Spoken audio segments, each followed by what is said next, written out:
প্রিয় দর্শক, আজ আপনাদের একটা অসাধারণ মজার জিনিস দেখাবো, যেটা দেখে আপনারা সত্যি সত্যি অবাক হয়ে যাবেন। আজকে আমি নিয়ে যাব আপনাদের সুদূর রোমানিয়ায়।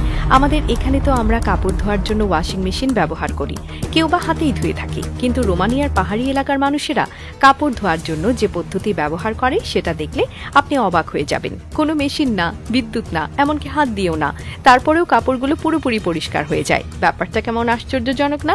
আসলে ওখানকার মানুষগুলো যুগের পর যুগ ধরে এই পদ্ধতি ব্যবহার করে আসছে। তারা করেছে কি জানেন? পাহাড় থেকে প্রবাহিত ঝর্ণার স্বাভাবিক পানির ধারাকে কাজে লাগিয়ে ফেলেছে। তারা একটা বিশেষ ধরনের কাঠের পাত্র তৈরি করেছে, যেটা দেখতে অনেকটা একটা বড় ড্রামের মতো। এই পাত্রটার ভেতরে এমনভাবে কাঠের ব্লেড বা পাখা তৈরি করা থাকে যেন পানি প্রবাহিত হওয়ার সাথে সাথে পাত্রের ভেতর পানি খুব জোরে ঘুরতে থাকে। অর্থাৎ সাধারণ পানির ধারা সেখানে গিয়ে স্বাভাবিকভাবে একটা ঘূর্ণিঝড়ের মতো তৈরি করে। শুনতে অবিশ্বাস্য মনে হলেও ব্যাপারটা আসলে সত্যি। তাহলে এই পাত্র দিয়ে কাপড় পরিষ্কার করার পদ্ধতি কি? সেটা আরো মজার।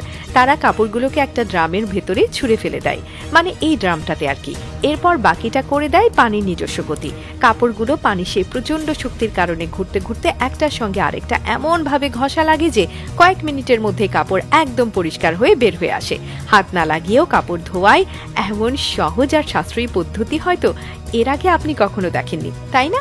আপনার মনে প্রশ্ন আসতেই পারে, তাহলে বিদ্যুৎ বা কোনো মেশিন ছাড়াই কিভাবে কাপড় পরিষ্কার হয়?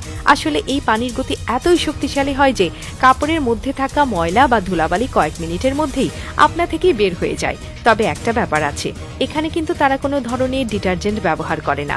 পুরো পদ্ধতিটা প্রাকৃতিক পানির উপরে নির্ভরশীল। তাই আপনি যদি খুব বেশি নোংরা কাপড় এখানে পরিষ্কার করতে চান, তাহলে কিন্তু সেটা সম্ভব না। তারা মূলত বড় ধরনের কাপড় যেমন চাদর, কম্বল, ভারী পর্দা এসব পরিষ্কারের জন্য এই পদ্ধতি ব্যবহার করে থাকে। ভাবতে পারেন, আমাদের দেশে যদি এমন ব্যবস্থা থাকতো তাহলে কতটা সুবিধা হতো। বিদ্যুতের বিল দিতে হতো না, ওয়াশিং মেশিন কেনার দরকার হতো না, এমনকি হাত দিয়ে কাপড় ঘষাঘষির পরিশ্রমটাও করতে হতো না। তবে আমাদের দেশে তো আর এমন পাহাড়ি ঝর্ণা নেই বললেই চলে। থাকলেও এমন বুদ্ধি হয়তো এখনো কারো মাথায় আসেনি। আশা করি আজকের এই অবাক করা তথ্যটি আপনাদের পছন্দ হয়েছে। পরবর্তী ভিডিওতে এমনই মজার আর অদ্ভুত কোনো ঘটনা নিয়ে হাজির হব। সেই পর্যন্ত ভালো থাকুন, সুস্থ থাকুন। আবার দেখা হবে নতুন কোনো গল্পে।